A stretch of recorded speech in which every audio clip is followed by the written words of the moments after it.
당신이 몰랐던 이야기, 오늘은 알코올 중독에 대한 이야기입니다. 여러분도 술 좋아하시나요? 좋아하던 안 좋아하던 사이로 나와 사람들을 만나면서 어쩔 수 없이 마시게 되셨을 겁니다. 20대 초반 자기 주량도 모르고 술을 마셨다가 사람에서 잠시 개가 된 경험은 한 번쯤 있으실 것 같네요. 저도 한 번이죠. 한국은 애주가의 나라입니다. 축하할 일이 있어도 위로할 일이 있어도 술을 마시죠. 아니 사실 별다른 이유도 없이 그냥 만나면 반갑다고 술을 마시는 게 아주 자연스러운 일상입니다. 와인을 물처럼 마시는 프랑스나 맥주의 나라 독일보다 음주 규제가 약한 탓인지 언제 어딜 가든 술을 마시는 사람을 찾아볼 수 있을 정도이죠. 안 그래도 많이 마시던 술은 코로나19가 확산되면서 역대 최고 소비량을 기록했습니다. 한국은행에 따르면 2020년 3분기 가계 소비 지출 가운데 술과 담배 지출액은 4조 2,975억 원이었습니다. 이는 1970년 관련 통계를 낸 이후 가장 많은 액수이죠. 물가도 있고 제 생각에는 담배가 많이 팔린 것 같아 충분히 가능한 현상이라 생각합니다. 문제는 인식이 변화한 것이죠. 과거부터 이런 기조가 있기는 했지만 2020년대에 들어서 술은 대중에게 더 관대해졌습니다. TV나 유튜브, 넷플릭스를 보면 음주를 컨셉으로 한 드라마나 예능 프로그램에서 대놓고 술을 미화하거나 권장하는 방송인들을 손쉽게 볼 수 있죠.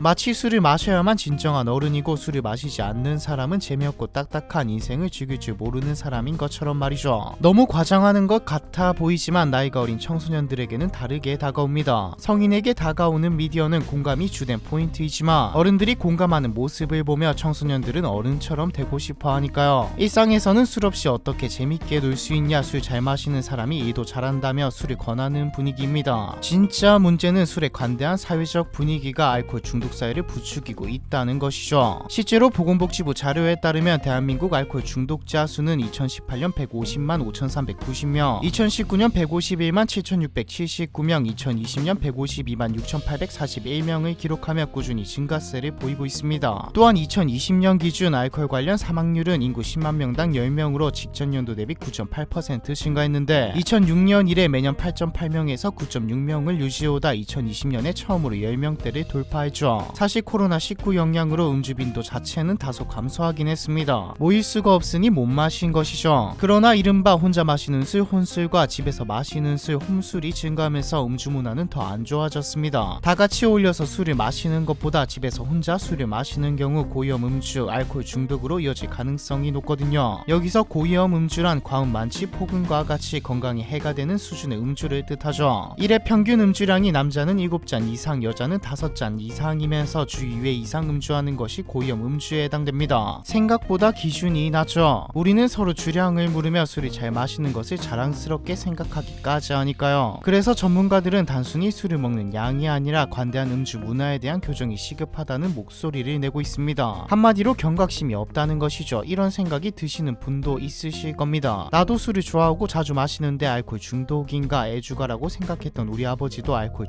중독자인가? 애주가와 알코올 중독 환자의 차이점이 뭘까요? 거의 매일 술을 즐기는 건 둘 다 비슷할 텐데 말이죠. 사실은 애주가도 알코올 중독자인 것 아닐까요? 결론부터 말하자면 애주가와 알코올 중독자는 완전히 다릅니다. 둘 다 술을 자주 마신다는 점에서는 같지만 조절하고 절제할 수 있다는 것에서 다르죠. 많은 사람들이 술을 마시는 양과 횟수가 많으면 알코올 의존증 중독자라고 생각하지만 양이나 횟수에 관계없이 알코올 의존증의 판단 기준은 알코올 의존 여부입니다. 쉽게 말해서 A는 애주가이고 B는 알코올 중독자입니다. A는 한 번 마실 때 소주 5병을 먹는다고 가정해보죠. A는 이번 주에 축하할 일이 많아서 4번이나 나가서 술을 마셨습니다. 이번 주에 20병을 마신 거죠. 나머지 3일은 이번 주에 좀 많이 마신 것 같기도 하고 일도 해야 하니 술을 안 마셨습니다. 뿐만 아니라 A는 몸이 안 좋거나 중요한 일이 있다면 술을 아예 안 마시죠. A는 애주가입니다. 물론 건강은 안 좋겠지만 알코올 중독, 알코올 의존증은 아니죠. B는 하루에 한 병을 계속 마십니다. 일주일간 7병을 마셨죠. 다음날 중요한 일정이 있음에도 술을 마셔서 늦는가 하면 일상생활에 지장이 갈 정도입니다. 그리고 하루라도 안 마시면 안 되죠. B는 A보다 더 적은 양의 술을 마시지만 알코올 중독입니다. 미국 정신의학회 정신장애 진단 통계 편람에서는 알코올 중독이라는 용어를 사용하지 않는데 대신 알코올 남용과 알코올 의존이란 용어를 사용합니다. 여기서 알코올 남용은 과도한 음주로 인한 정신적, 신체적, 사회적 기능에 대한 장애가 오는 것을 일컫는 말인데 알코올 남용이 심한 경우 알코올 의존에 이르게 되죠. 의존성은 행동적 의존과 신체적 의존으로 나뉘는데 행동적 의존이란 알코올 섭취와 관련하여 나타나는 안절부절, 다리 떨기, 과격하고 충동적인 행동 등과 같은 문제 행동을 뜻하죠. 신체적 의존에는 알코올 장기 사용으로 인해 발생하는 알코올에 대한 내성과 금단 증상이 대표적입니다. 내성은 같은 효과를 얻기 위해 점차 더 많은 물질을 필요로 하는 것을 말합니다. 예를 들어 술에 대한 내성이 생기면 더 많은 양의 술을 마셔야 기존에 느끼던 만족감을 느끼게 되죠. 떠오르는 게 있지 않으신가요? 불법 약들 말입니다. 실제로 술은 세계보건기구에서 지정한 마약성 물질로 분류되어 있죠. 담배와 술 모두 마약류로 분류되지만 이들은 금지하기 힘든 역사적인 서사를 가지고 있기에 금지하기 힘듭니다. 담배의 경우 우리가 경각심을 가지고 있는 대마보다 중독성이 더 심하죠. 참고로 알코올도 대마보다 의존도가 높은 것으로 나옵니다. 금단은 다들 아시다시피 해당 물질을 끊을 경우 발생하는 여러 신체적 심리적 고통을 말합니다. 금단 증상이 심할 경우 불면증과 손떨림, 심지어는 환각 증상을 동반하기도 하죠. 요약하면 알코올 의존성, 알코올 중독은 알코올과 관련된 문제 행동이 빈번히 나타나고 알코올 금단 또는 내성 등의 신체적 증상이 나타나는 상태를 의미하는 것입니다. 뭐 뜻은 대충 알겠는데 똑같이 술을 마셔도 왜 어떤 사람은 알코올 중독이 되고 어떤 사람은 그냥 애주가로 남는 걸까요? 알코올 중독은 다른 정신질환과 마찬가지로 한 가지 원인으로 설명하기는 어렵습니다. 서울대학교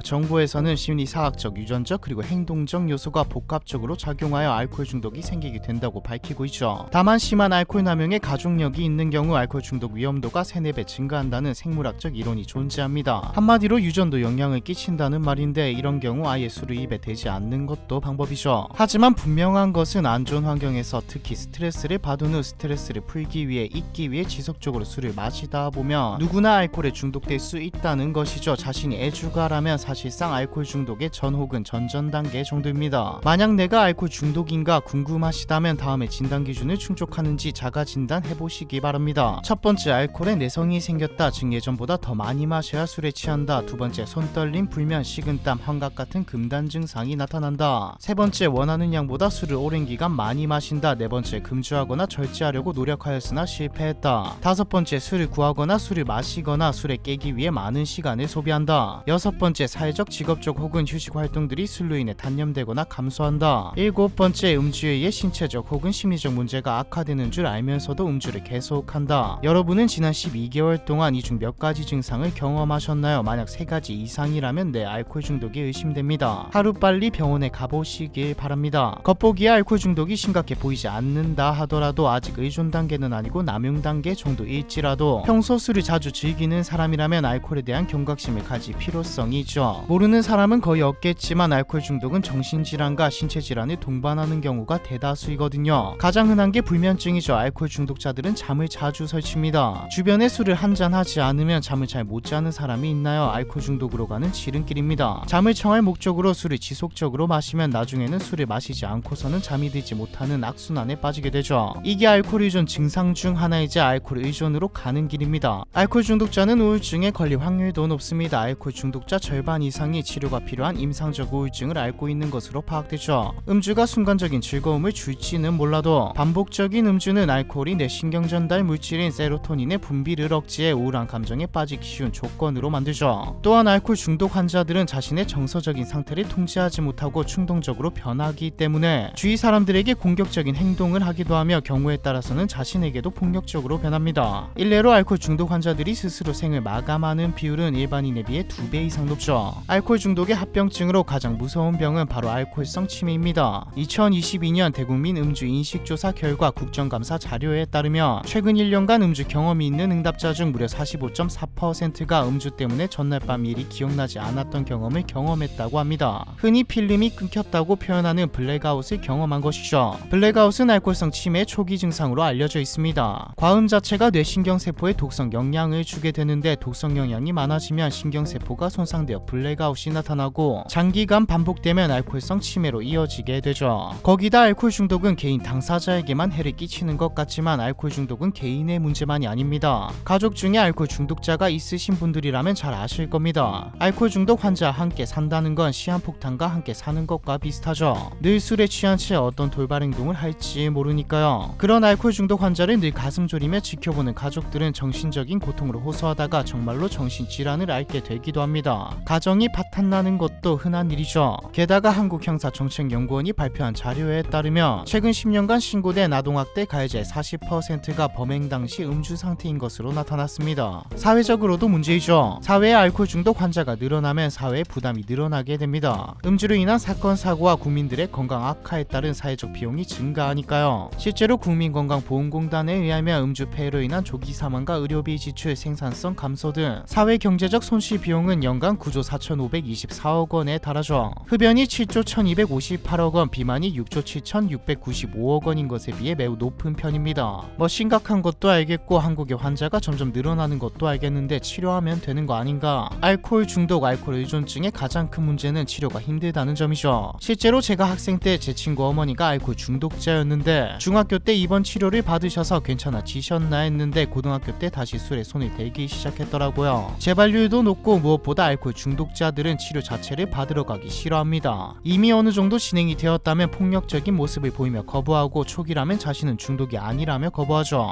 알코올 중독 치료에 있어서 완치라는 개념은 없다고 봐야 할 정도로 한번 알코올 중독에 걸리면 일반인들처럼 건강하게 적절하게 술을 즐기기가 어려워 평생 관리를 해야 하거든요. 그래도 치료는 받아야 합니다. 혹시 자신에게 증상이 보인다면, 주변 사람들 가족에게 증상이 보인다면 억지로라도 한번 병원에 데려가는 것을 추천합니다. 다른 질환과 마찬가지로 알코올 중독도 초기에 치료하는 것이 빨리 호전되고 치료 효과도 좋거든요. 알코올 중독에 대한 이야기 이번 편은 여기까지입니다.